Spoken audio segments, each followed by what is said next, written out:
وراودته التي هو في بيتها عن نفسه وغلقت الأبواب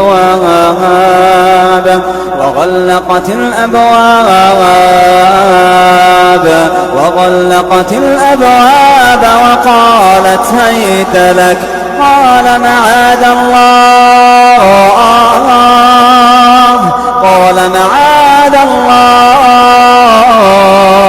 إنه ربي أحسن مثواي